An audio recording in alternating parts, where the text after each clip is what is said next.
அன்பு நண்பர்களே, இந்த அறம்பாடியார் பாடலை பற்றி அடிக்கடி உங்களுக்கு ஏதாவது சொல்லிக் கொண்டு இருக்க வேண்டும் என்று எனக்கு தோன்றுகிறது. ஏனென்றால் அவ்வளவு முக்கியமானதும் அவசரமானதும் என்பதால் தாமதமில்லாமல் நான் கூறி வருகிறேன். அதற்கு காரணம் அதை முழு முதலுமாக நான் நம்புவது என்பதுதான். அவ்வாறு தாங்களும் நம்ப வேண்டும். அவ்வாறு நம்புவதால் தான் இதை ஒரு 200 பேராவது பின்பற்றுகிறீர்கள், கேட்க ஆவல் கொண்டிருக்கிறீர்கள் என்பது எனக்கு புரிகிறது. அறம்பாடியார் பாடலை விரும்புவோர் என்பது தமிழை சார்ந்து, அந்த கவியை சார்ந்து என்பது ஒரு குறைந்த நபர்கள் தான் இருக்க வாய்ப்பு இருக்கிறது.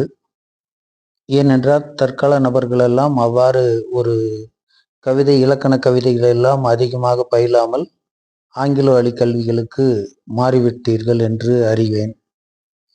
ஆனாலும் திருக்குறள் போன்றவை அறிந்து அந்த கவிதைகளின் அருமை பெருமைகளை மனதில் ஒரு உச்சகட்ட நிலையில் வைத்திருக்கிறீர்கள் என்றும் அறிகிறேன்.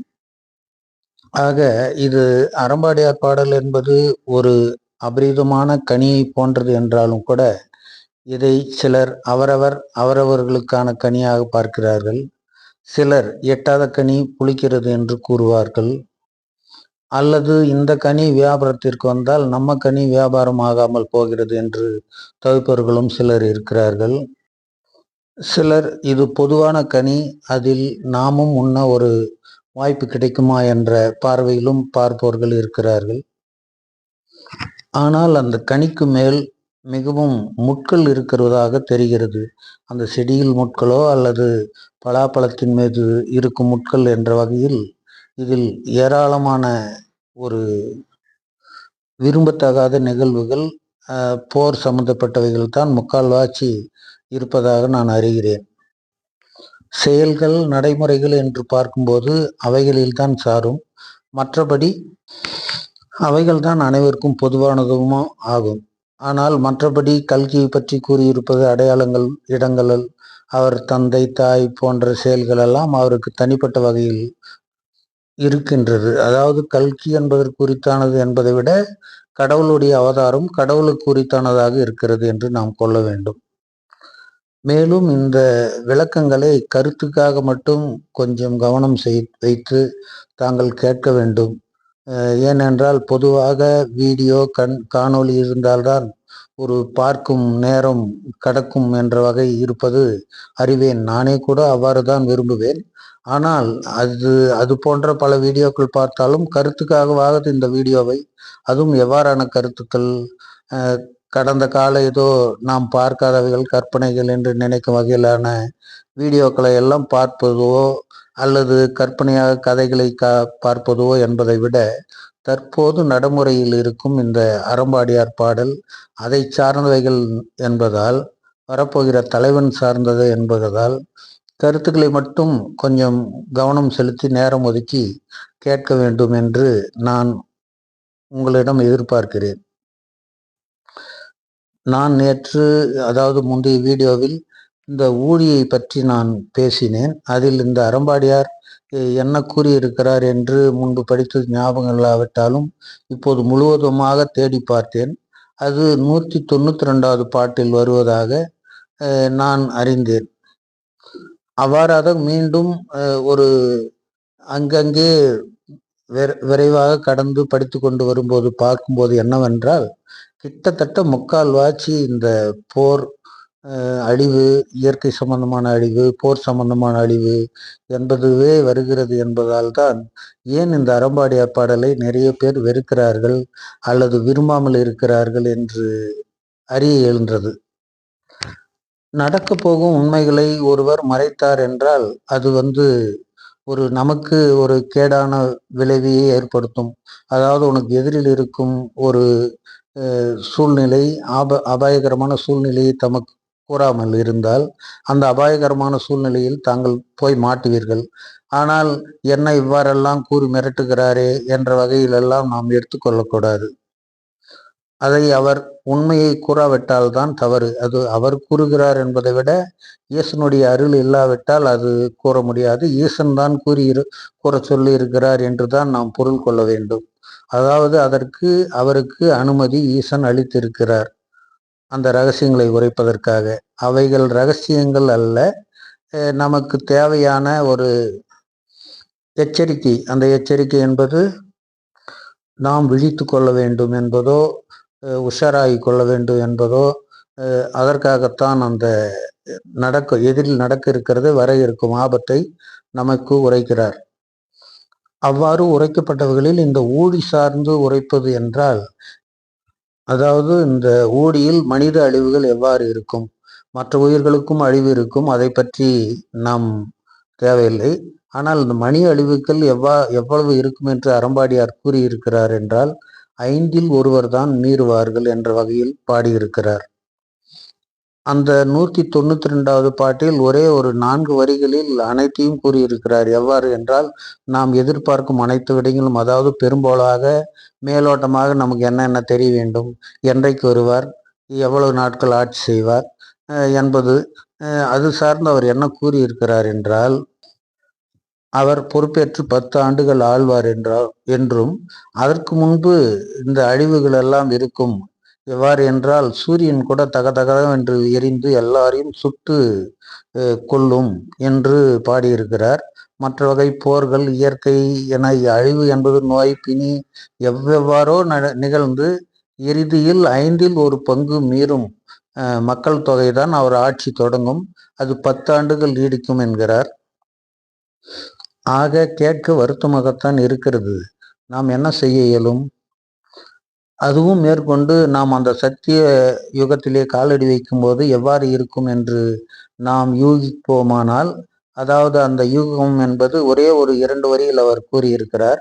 என்னவென்றால், திண்ணை பள்ளிக்கூடங்கள் வரும், மாணவர்கள் ஆசிரியருக்கு, குருவிற்கு காய்கனிகள் எல்லாம் கொண்டு வந்து தருவார்கள், அந்த சூழ்நிலை வரும் என்ற சூழ்நிலை பாடியிருக்கிறார்.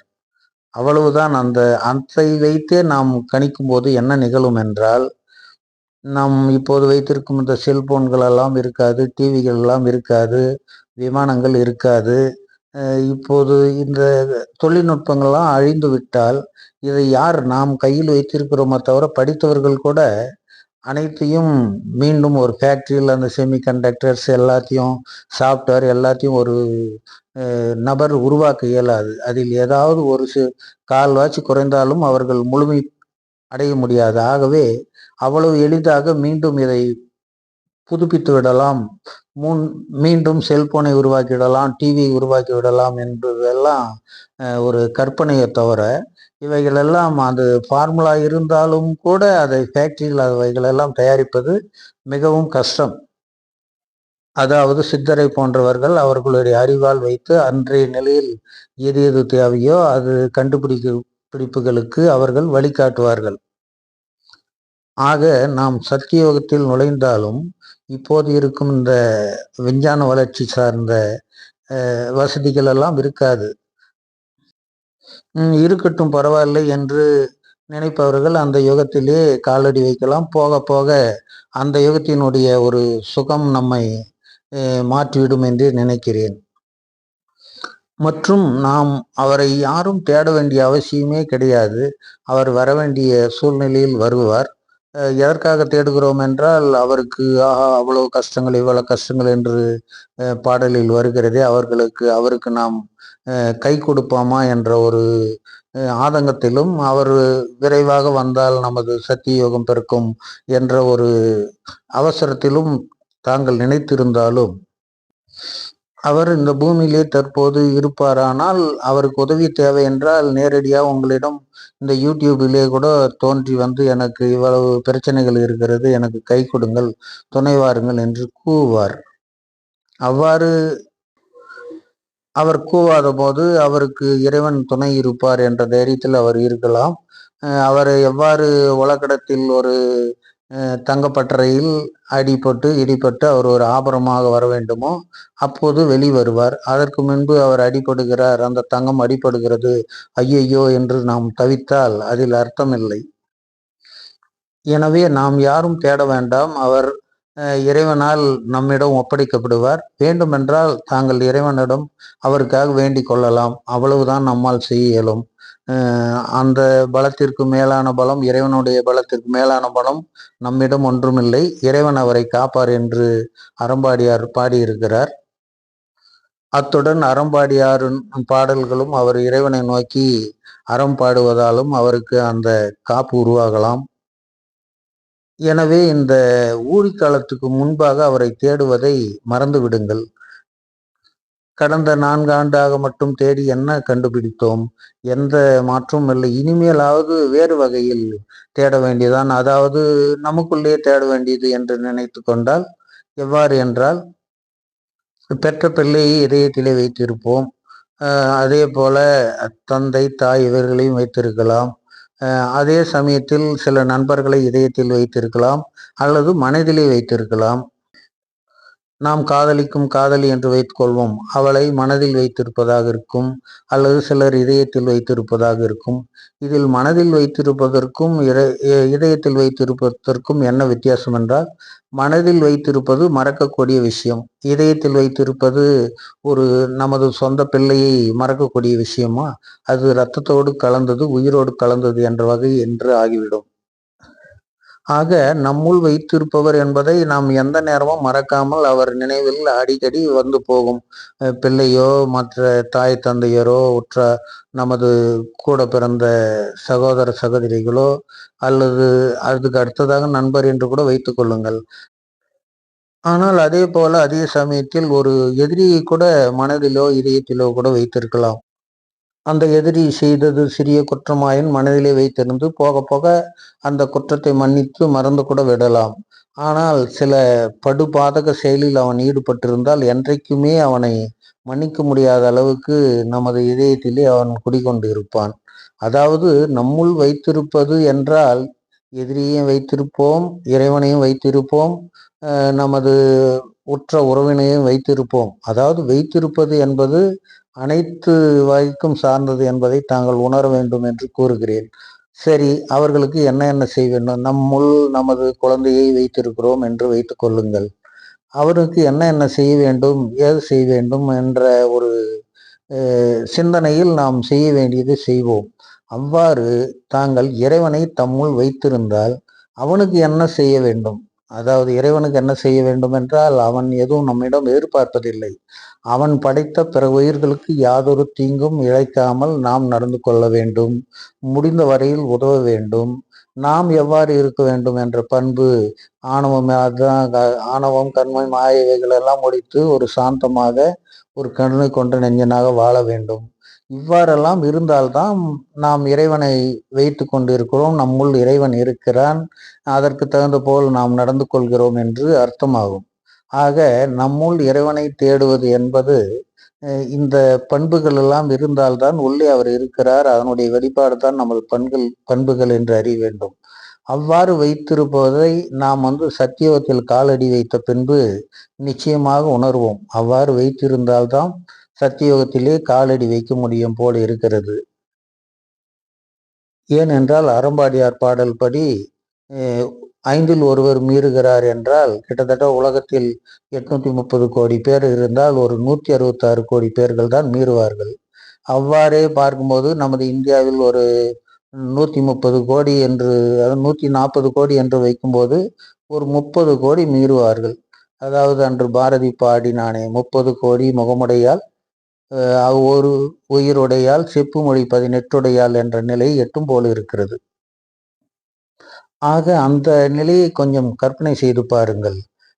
5 வீட்டில் 4 வீடு வசிப்பதற்கு இல்லாமல் ஒரு வீடு தான் வசிப்பதற்கு தேவைப்படும். 5 ஏக்கர் நிலத்தில் 1 ஏக்கர் பயிர் செய்தால் போதும் என்ற நிலையில் சொத்துக்கள் எல்லாம் வீணாக தேங்கி கிடக்கும். அதனால் இந்த தங்க விலை உயர்வு, இந்த சொத்து ஆசை, இவைகள் எல்லாம் நீங்கள் ஆசைப்பட வேண்டிய அவசியமே இல்லை. எதிர்காலத்தில் அவைகள் எல்லாம் அதான் தக்காளி அதிகமாக விளைஞ்சிட்டா கொண்டு போய் குப்பையில் கொட்டுறாங்க. குறைவாக விளைஞ்சா கிலோ 100 ரூபாய் 200 ரூபா கூட விற்குதுன்ற மாதிரி அது ஒரு நபருக்கு 5 வீடு என்ற லெவல் ஆகிவிடும்போது அந்த சொத்துக்கெல்லாம் அன்று மதிப்பே இருக்காது. அதனால் சொத்தை சேர்க்க வேண்டும், பணத்தை சேர்க்க வேண்டும், நகையை சேர்க்க வேண்டும் என்ற ஆவலை எல்லாம் விட்டே விடுங்கள். நீங்கள் சேர்க்க வேண்டியதெல்லாம் இறைவனுடைய அருள் தான் என்பதை தற்போது நீங்கள் ஒரு முடிவுக்கு கொண்டு வந்து உறுதிப்படுத்திக் கொள்ள வேண்டும்.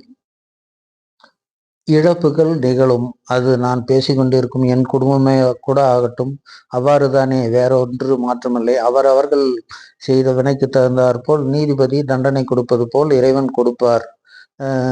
அதாவது அவ்வாறு தான் சொல்கிறார்கள். சில படத்திலெல்லாம் பார்ப்பீர்கள், நீதிபதி சொந்த மகனே என்று இருந்தாலும் மரண தண்டனை விதிப்பார். இந்த தங்கப்பதக்கத்திலெல்லாம் சிவாஜி கணேசன் இந்தியனில் அவருடைய கமலஹாசன் அவங்க மகனை தண்டிக்க முற்படுறது. இந்த மாதிரி ஒரு நீதிபதி நிலையில் இருந்துதான் இறைவன் செயல்படுத்துவார். அந்த நிலையில் நாமும் இருக்க வேண்டும். ஒரு நல்ல மனிதர் சில இழப்புகளை சந்தித்தாலும் அவர் சத்தியோகத்தில் மீளும்போது நிச்சயமாக அந்த இழப்புகளை ஈடுகட்டும் வகையில் ஒரு மாற்று வழியை இறைவன் காட்டுவார். அதாவது நாம் இழந்ததையே கூட மீண்டும் நம்மிடம் ஒப்படைக்க வாய்ப்பு இருக்கிறது. அதாவது வேறு ரூபத்தில் வேறு குழந்தையாக பிறக்கும் என்ற வகையில் கூட கொள்ளலாம்.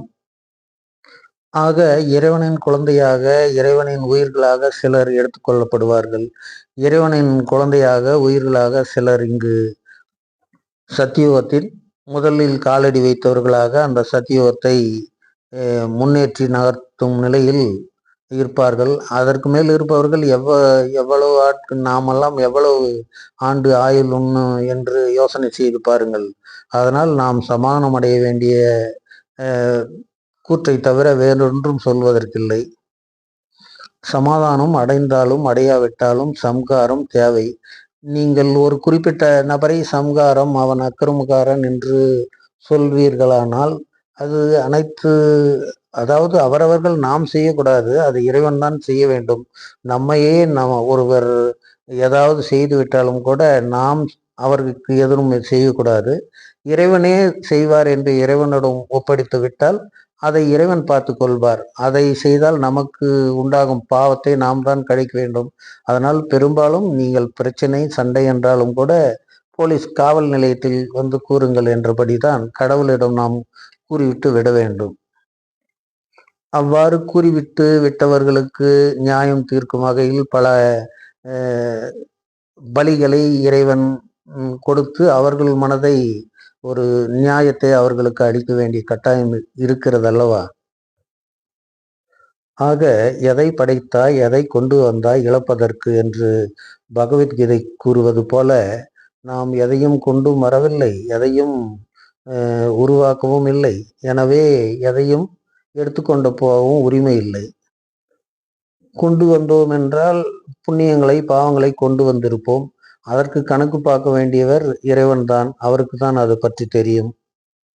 அவருடைய தீர்ப்பு, அதாவது நீதிபதியின் தீர்ப்பை நாம் ஏற்றுக்கொண்டுதான் ஆக வேண்டும்.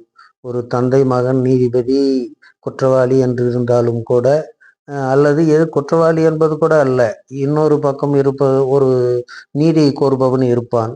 அந்த நீதியை கோருபவனுக்கு இவர் நீதிபதி தீர்ப்பு எழுத வேண்டியதாக சூழ்நிலையும் இருக்கிறது என்பதை நாம் கருத்தில் கொள்ள வேண்டும். ஆக இந்த மகாபாரத யுத்தத்தின் முன்பு பகவத்கீதை உரைப்பது போலதான் இந்த அறம்பாடியார் பாடல் நமக்கு அந்த ஒரு ஊடிக்கு முன்பான ஒரு பகவத்கீதை போல இது இருக்கிறது. அதை துரியோதனன், கர்ணன் போன்றவர்கள் போல உதறி தள்ளிவிட்டால் அதனுடைய விளைவு மிகவும் நமக்கு பரிதாபமானதாகவே இருக்கும்.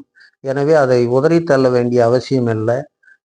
அவர் ஒன்றும் தர்மம், நியாயம் இதை ஸ்தாபிக்க பாடுபடுங்கள், அந்த வழியில் திரும்புங்கள், தங்களை காத்து கொள்ளுங்கள் என்றுதான் கூறுகிறார்.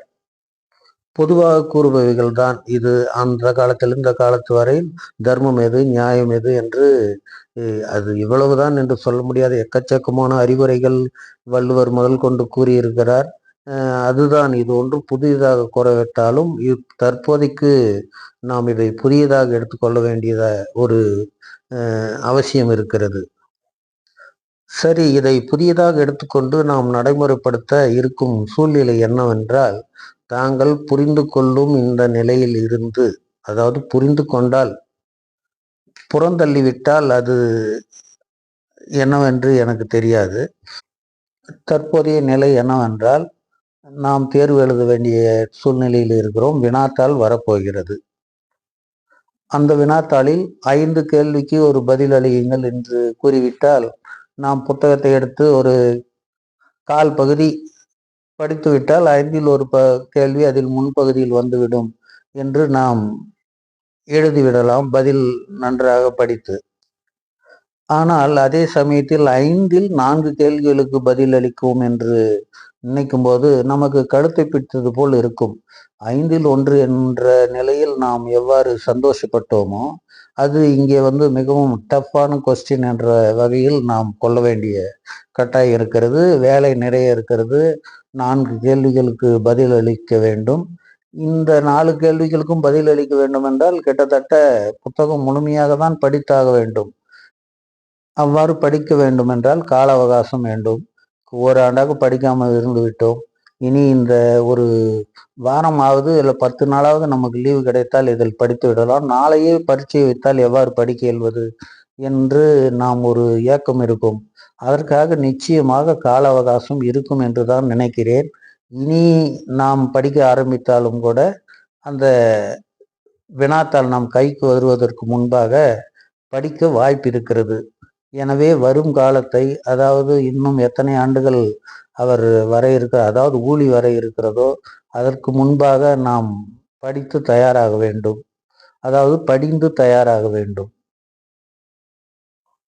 ஆக இந்த அறம்பாடியார் பாடல் பயணத்தில், அதாவது இம்மாற்ற ரோலர் பயணத்தில் இருப்பவர்கள் எல்லாம் பொதுவாக யாரை சார்ந்து நடந்தாலும் சரி, இந்த நான் கூறிய அந்த படிந்து செல்லும் வகையை பின்பற்ற வேண்டும்.